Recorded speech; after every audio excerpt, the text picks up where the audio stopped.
to access heaven, because to kill oneself would be a rejection of God.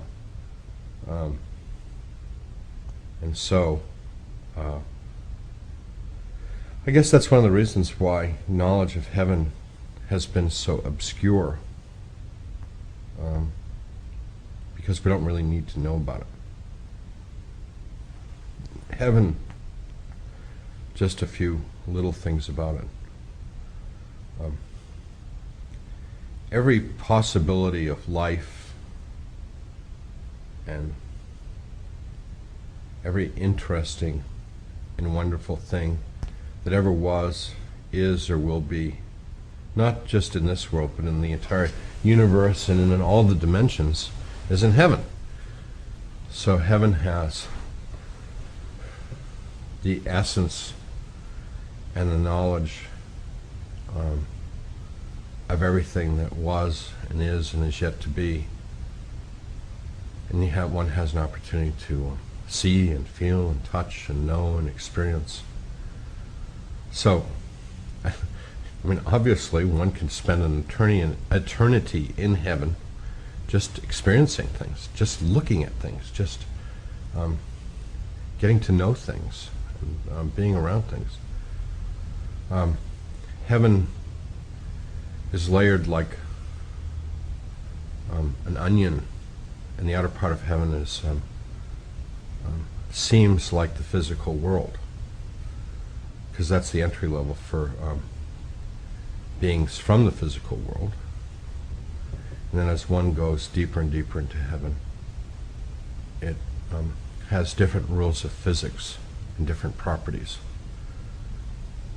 So it gets more and more wondrous and mysterious and interesting the deeper you go into heaven. And at the core of heaven, at the very center of heaven, is God, and a vast array of beings who have become so holy. And by holy, I mean L-E-Y,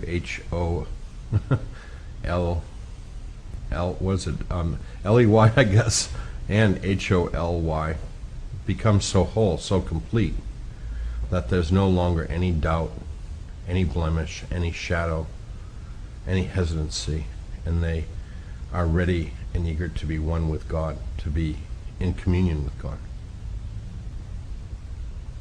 People don't come to that easily, but it is the desire of all beings to come to that place where they are in communion with God.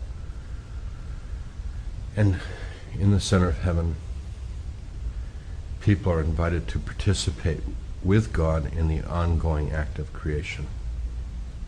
And the way that they participate is by bringing their uniqueness, their self, their personality, their life experience to God. And the only analogy, I mean, the way they explain it to me in the analogy is that they now become part of the song of creation.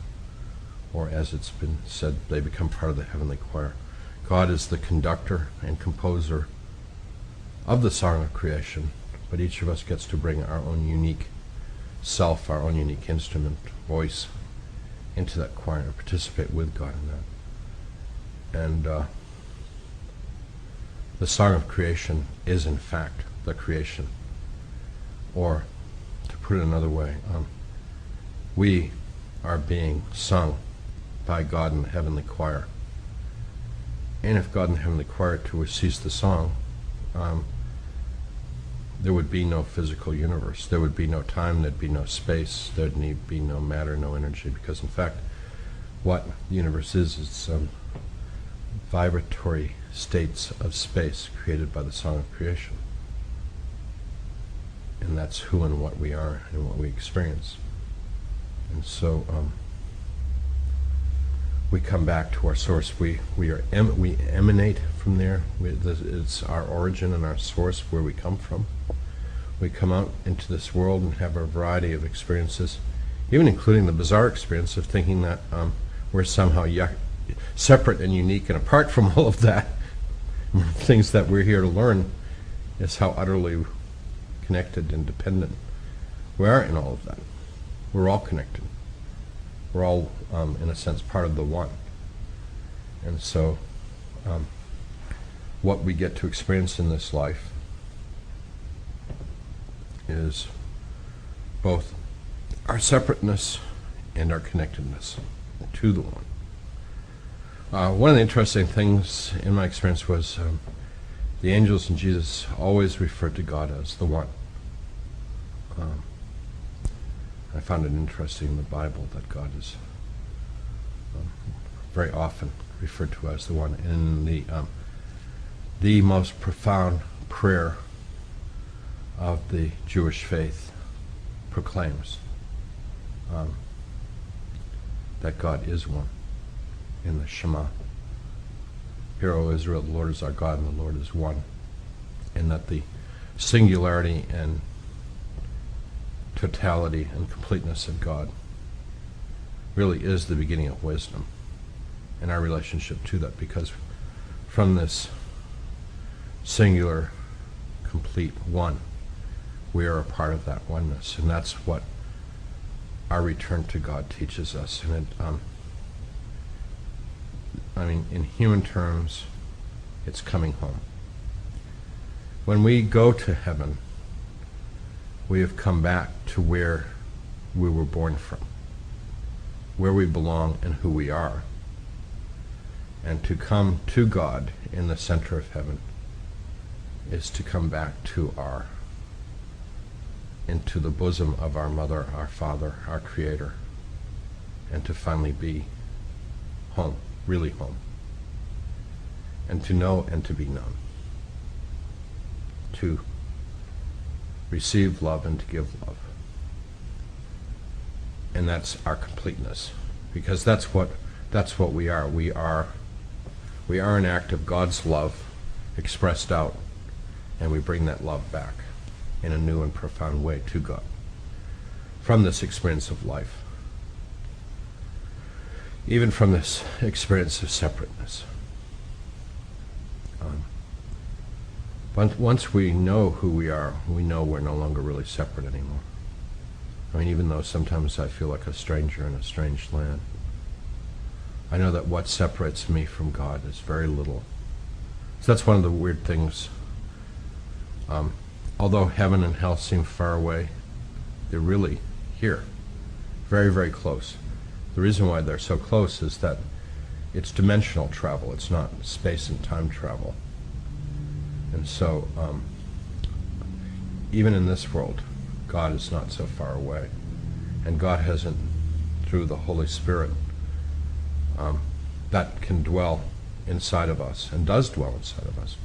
We can know how close God is, because God is both ultimately completely transcendent and other, and completely immanent and present at the same time. Theologians argue, is God completely transcendent or immanent? And the truth is, yes. Both. So one of the things that we can do in this world is to contemplate God, contemplate the love of God, contemplate the closeness of God, contemplate the beauty of God, the completeness and singularity of God. Bible says all things work for God's good purpose for those who love God.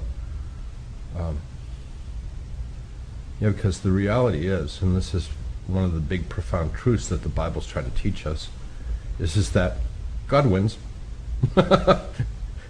Ultimately, it's all about God. And it's all from God and returns to God and is of God. And all this sense of separateness and sin and chaos and evil are all things that we need to work our way through to return to the completeness and perfection of that which is God.